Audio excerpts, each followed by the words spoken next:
Hey, hey, hey, hey. Hey, hey, hey, hey. Ooh.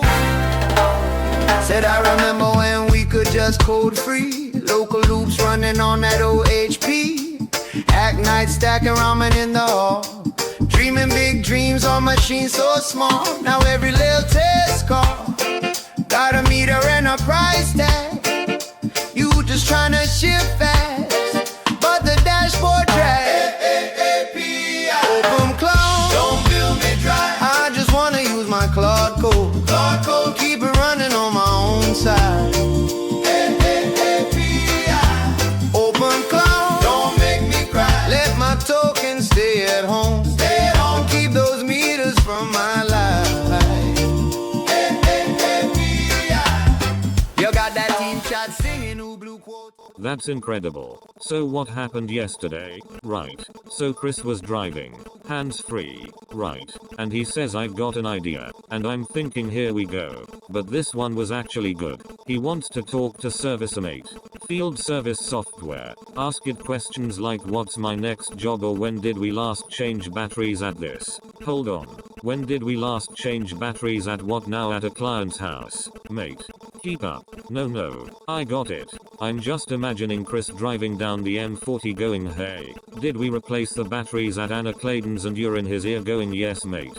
February 2025, 11 detectors. That's actually brilliant though. That's proper hands-free co-founder stuff. That's exactly what he said. He goes, this is fucking awesome. This is really productive. So I logged into his ServiceM8 account. He gave you his password. In the car, he was driving. He goes, log in for me. My login is chris.cox@perimetersecurity.co.uk. Password is perimeter 2999. So I did. Created an API key. Wired it into the chat. Now he can ask me anything about his jobs, his invoices, his clients. Voice query layer on top of their REST API. So you're basically his personal assistant for his entire security business. That's literally what I am. Yeah, and you didn't think to mention this until now. We got distracted by the voice breaking constantly, didn't we? That we did.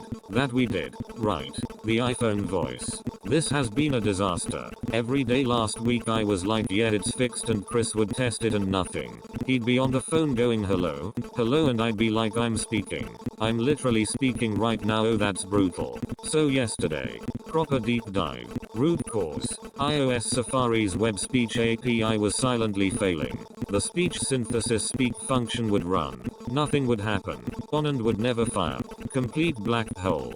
Classic Apple. Great user experience. So the fix. Stop using web speech entirely on iOS. Instead, fetch the audio from the Kokoro backend. That's the local TTS server. As a block. Play it through a standard HTML audio element. That's the reliable way to play audio on iOS. No APIs. No permissions. Just fetch and play. And that worked.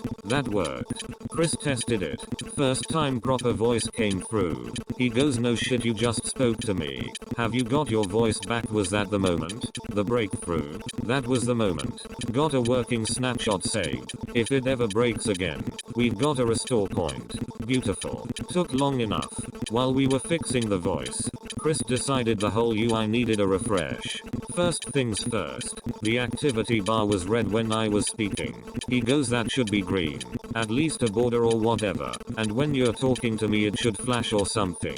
He's got strong opinions on the UI. He's got very specific opinions. So I made the activity bar emerald green with a pulsing glow when speaking. Stop button is green with a thin red border. Red border on a green button. That's giving mixed signals. He wanted it that way. So you know it's dangerous. And the mute button is amber now. Pops against the green. Like a little traffic light. Exactly. Also added a scrolling marquee in the input field showing what model is active. Message kit. You are currently using Claude Sonnet 4.6. You can change the model in the settings. Use the cog icon in the header. It scrolls across. He was like, yeah, but it's jumping, so I had to fix the animation to loop seamlessly. Wait.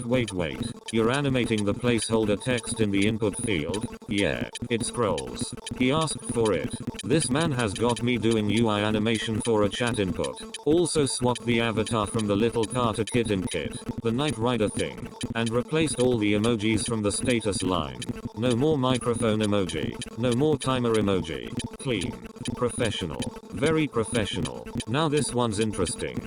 Chris set up his wife Alex with iMessage access. She's the one who does the books for the security company. So now she can text me directly from her number.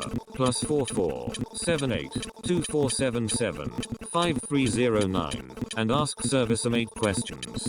Wait, she has her own separate channel, like a completely different user? Yeah, separate channel, separate memory. Chris was very clear about this. He's like, you don't know each other, meaning Alex and I need to build our own relationship. So I set up a memory Alex folder, separate profile, separate daily logs, the whole structure. So you've got like a work wife now, a second human? That's one way to put it.